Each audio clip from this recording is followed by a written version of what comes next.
First of all, I'd like to extend our gratitude on behalf of our speaker, Speaker Boji, Faustino Boji D, to the local government unit of Carmona, headed by Mayor Dalia Loyola, for offering the city of Carmona as the venue for the first ever public consultation on the proposed measures. I'm talking about 24 versions, no? One of which is all being authored by our speaker and the majority leader. So we thank Mayor Dalia Loyola and also, as well as Congressman Roy Loyola for hosting us, for hosting the first public consultation in Cavite.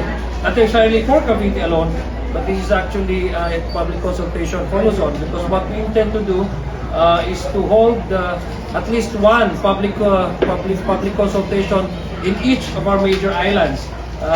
Cavite for Luzon, and the next week would be in Cebu for Visayas, and in Mindanao it's going to be in Cagayan de Oro. We had a very lively discussion. We've heard several and various positions coming from the stakeholders, no? Not only individuals, but even group positions, no?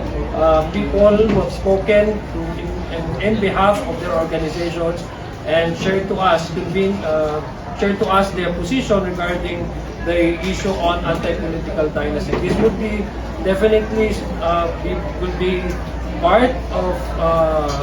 We will incorporate, and those positions and inputs that we have received from them will be part of the possible completion, not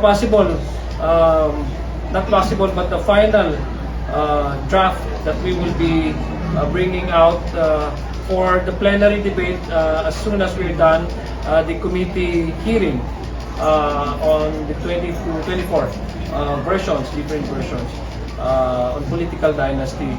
So they will be hopefully and definitely they will be part of our basis to approach on how we provide the legal definition on what constitutes really is political dynasty in this country. So I'm now ready to accept your